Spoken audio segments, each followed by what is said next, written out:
आइए दोस्तों, आज हम लोग सिंधु नदी के बारे में बात करेंगे।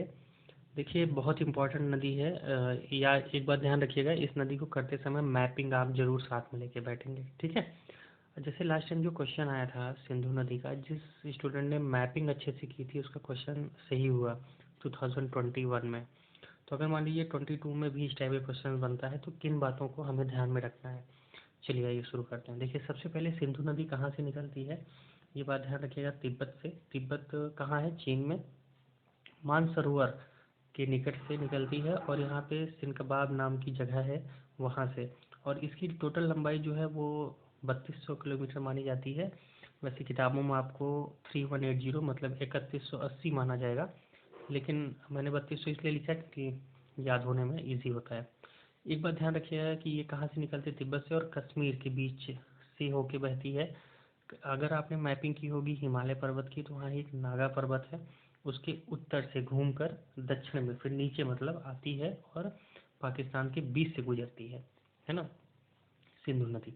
तो एक बार मैपिंग मैं कराऊंगा ही अंत में, इस क्वेश्चन के मतलब इस टॉपिक के अंत में एक छोटा सा मैप है, वहाँ हम देखेंगे, लेकिन आपको भी मैपिंग करनी है, इस बात को ध्यान रखिएगा। आगे ध्यान रखते हैं कि बाएं से कौन सी नदी मिलेगी, तो एक जास्कर नदी है, सुरु नदी है, सुर नदी है, झेलम नदी है, चिनाब नदी है, रावी, व्यास, सतलज और क्या नाम है इसका, पानद पान जनाद है ना, पान जनाद नदी है।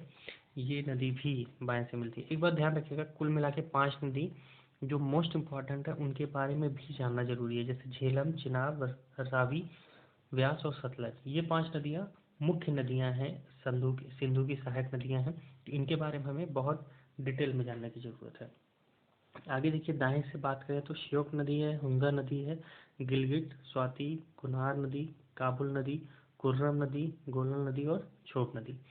देखिए, ये जो ब्लैक से लिखा है ये बहुत छोटी नदियाँ हैं, ठीक है। बहुत बस याद रखिएगा कि ये सिंधु के तंत्र में शामिल हैं। तो कभी कभी क्या बनता है ना, क्वेश्चन बनता है कि जैसे दे दिया कुनार नदी, गोमल नदी, झोब नदी, सुन नदी, बस यही 4 ऑप्शन दे दिया आपसे और पूछा इनमें से कौन सी नदी है जो सिंधु की सहायक है, तो विश्वास करिए बहुत बड़ी प्रॉब्लम हो जाएगी। तो बस एक बार ध्यान से ऐसे बस, जब तक आप 8-10 बार चीज़ें को नहीं देखेंगे तब तक याद नहीं होता है, तब तक नहीं तो बार बार भूलता जाता है। चलिए, अगली बात ध्यान रखिएगा कि तिब्बत में सिंधु नदी को शेरमुख के नाम से जानते हैं। किस नाम से जानते हैं? शेरमुख नाम से, या सिंधी प्रधान के नाम से जानते हैं। इस बात को ध्यान रखिएगा सिंधु नदी के बारे में।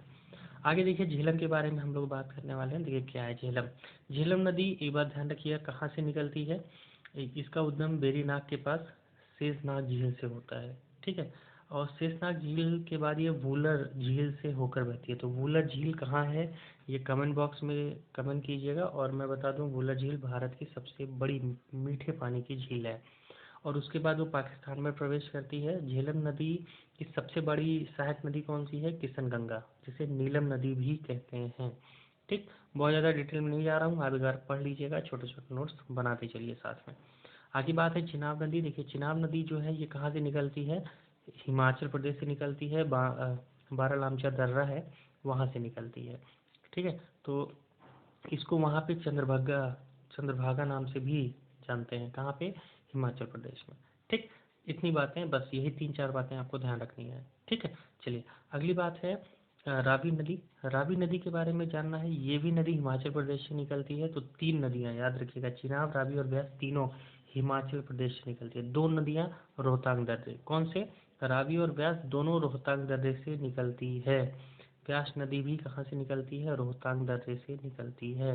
इस बात को ध्यान रखना है, ठीक है। बहुत ज़्यादा डिटेल में नहीं जा रहा हूँ, आप इसको पढ़ लीजिएगा। जो जो इंपॉर्टेंट बातें हैं बस वही ध्यान में रखना है, इससे ज़्यादा नहीं, क्योंकि बहुत सारी बातें हम ध्यान में नहीं रख पाएंगे, है ना। चलिए, आगे बात ध्यान रखना है कि सतलज नदी के बारे में। ये कहाँ से निकलती है? ये भी मानसरोवर से। तो मानसरोवर से कौन कौन सी नदियाँ? 2 हमने पढ़ा, एक सिंधु नदी है और दूसरी सतलज। ये भी वहाँ पे एक राक्षस ताल है, वहाँ से निकलती है। और भारत में हिमाचल प्रदेश में कन्नौज जिला है, वहाँ से एंट्री करती है, ठीक। और पाकिस्तान में कहाँ पे? एक बहावलपुर नाम की जगह है, वहीं से एंट्री करती है पाकिस्तान में और चिनाब नदी में जाके मिल जाती है, ठीक। तो इस बात को ध्यान रखना है। और एक बात और पूछूंगा, भाखड़ा नंगल बांध इसी पे है, सतलज नदी पे। चलिए, कभी कभी हो सकता है आपसे ये पूछ लिया जाए कि सिंधु नदी में बाएं से पाकिस्तान में कौन सी नदियाँ मिलती है। तीन नदियाँ मेन है, काबुल नदी है, खुर्रम नदी है, गोमल नदी है। और काबुल की सहायक नदी स्वात नदी है और कुनार नदी थी, इसीलिए इसको भी इसी में जोड़ लिया जाता है। खुर्रम नदी तोची नदी है और गोलम नदी की सहायक नदी कुंदन नदी है। ठीक, बस तीन ध्यान रखिएगा, काबुल, खुर्रम और गोलम। आगे बात करते हैं हिमाचल प्रदेश से निकलने वाली सिंधु की सहायक नदियाँ। हमने ऊपर पढ़ा तीन नदियाँ हैं, कौन सी, चिनाब, रावी और ब्यास। ठीक, चलिए आइए थोड़ा मैपिंग पे देखते हैं। देखिए सिंधु नदी कहाँ से निकल रही है, सिंधपाप से, और यहाँ से निकलती हुई और ये जम्मू कश्मीर में एंट्री करती है लद्दाख से होते हुए। और देखिए ऊपर, और यहीं पे आपको मिलेगा नागा पर्वत, नागा पर्वत से यहाँ से होते हुए आपको दिख रहे हैं दक्षिण में, मतलब ये नीचे आ रही है। एक बात ध्यान रखिएगा, झेलम नदी, चिनाब और रावी। एक नदी है व्यास, व्यास नदी हिमाचल प्रदेश से ही निकल रही है, कहाँ से, रोहतांग दर्रे से निकलते हुए भारत के में ही ये खत्म हो जाती है, सतलज में आके मिल जाती है। और कहाँ पे, अमृतसर के आगे की जगह है वहीं पे आके मिल जाती है।